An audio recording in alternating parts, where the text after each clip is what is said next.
हाँ जी, तो स्टूडेंट्स आज की इस वीडियो में हम बात करने वाले हैं एग्जाम्पल नंबर 8.2 के बारे में। तो डायरेक्ट बात ही करेंगे, हम कोई टाइम ज़ाया नहीं करेंगे। वो कहता है कि this program sends hex values for ASCII, यानी कि वो हेक्स वैल्यूज़ को सेंड करती है आस्की के लिए प्रोग्राम में। ठीक है, आगे वो कहता है कि करैक्टर्स कौन से हैं हमारे पास 0 1 2 3 4 5 ABCD। अब स्टूडेंट्स इनको हमने पोर्ट बी में सेंड करना है आस्की के लिए, आस्की करैक्टर्स को, इन आस्की करैक्टर्स को हमने पोर्ट बी में सेंड करना है।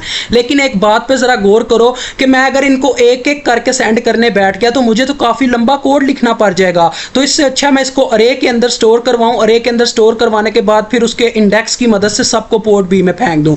तो सबसे पहले हमारी लाइन कौन सी आएगी, हैशटैग इंक्लूड avr/io.h। तो ये देखो आ गई।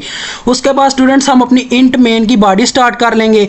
तो ये मेन की बॉडी स्टार्ट हो गई। अब इसके बाद आपको पता है हमने क्या करना है, जैसे कि मैंने बोला है कि आप अब ये अनसाइंड है। देखो स्टूडेंट्स ये भी हमारे पास अनसाइंड करैक्टर है। ठीक है, तो लिहाजा मैं लिखूंगा अनसाइंड करैक्टर और इसका कोई भी आप नाम रख सकते हो। मैं लिहाजा इस अरे का नाम रख देता हूँ माई लिस्ट। ये देखो स्टूडेंट्स मैंने माई लिस्ट रख दिया और इस ब्रैकेट्स के अंदर, ये स्केलर ब्रैकेट्स के अंदर हमने लिखना होता है अपना इंडेक्स, कि हमारी जो मतलब कि अरे का साइज़ है वो कितना है। अगर आपको ना पता हो तो इनको हाल ही छोड़ दें, तो इनडायरेक्टली आपका जो होता है कंपाइलर वो समझ जाता है कि कितने साइज़ की आपकी अरे है।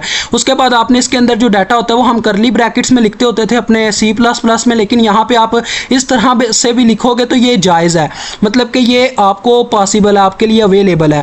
तो इतना करना है कि आपने इनको क्या करना है, डबल कामास के अंदर इसको सारे को इकट्ठा लिख देना बगैर कामास के, ये जो सेंटर वाले कामास हैं इनको छोड़ के। अब देखो स्टूडेंट्स इसका इंडेक्स कहाँ तक है, 0 से स्टार्ट हो रहा है तो 0 1 2 3 4 5 6 होगा, इसके लिए 7 8 9, यानी कि इंडेक्स हमारा 9 तक चल रहा है। तो सबसे पहली बात मुझे लूप इसमें चलाना पड़ेगा कि पोर्ट बी में मैंने सेव करवाने हैं, ताकि मैं लूप की मदद से ही सारे सेव करवा दूँ। तो लूप के लिए भी मुझे स्टूडेंट आपको पता है एक करैक्टर की ज़रूरत होगी, तो मैं एक करैक्टर ले लूँगा जी के नाम से, चलो ले लेते हैं, वो भी अनसाइंड ही होगा। तो अनसाइंड करैक्टर जी, ये देखो ये आ गया हमारा। ठीक है, अनसाइंड करैक्टर जी। इस कंडीशन को वैसे उसने समझाया हुआ है, ये देखो ये कंडीशन आई है कि वैसे तो हम इस तरह से लिखते होते थे, लेकिन यहाँ पे आप ऐसे भी लिखो तो ये आपके लिए मतलब कि अवेलेबल है, आपको कोई मसला नहीं आएगा। कंपाइलर इसको क्या है, रॉन्ग साबित नहीं कर सकता। आगे आ जाओ स्टूडेंट, आगे बात आती है अपने पास किस चीज़ की, जी ज़रा गौर करना। अब मुझे लूप चलाने से पहले पोर्ट बी में डाटा को सेंड करवाना है, तो मुझे कंडीशन लगानी पड़ेगी DDR की। तो DDRB इज इक्वल टू, आपको पता है जब हम आउटपुट सेव करवाते हैं तो हमें क्या करवाना पड़ता है, 0 क्रॉस FF करवाना पड़ता है। तो ये देखो वही काम हो गया। ठीक है, अब मैं लूप चलाऊंगा, जी को 0 के इक्वल रखूंगा और आपको पता है इसको 10 से कम रखेंगे क्योंकि ये 9 तक जाएगा।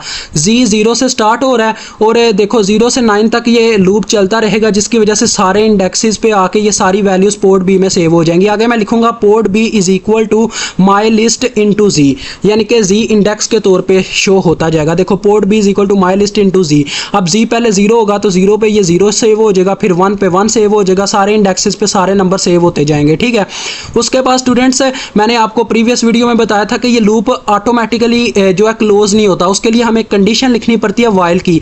तो वाइल इनटू 1 आपने लिख देना है और आगे सेमीकोलन लगा देना है।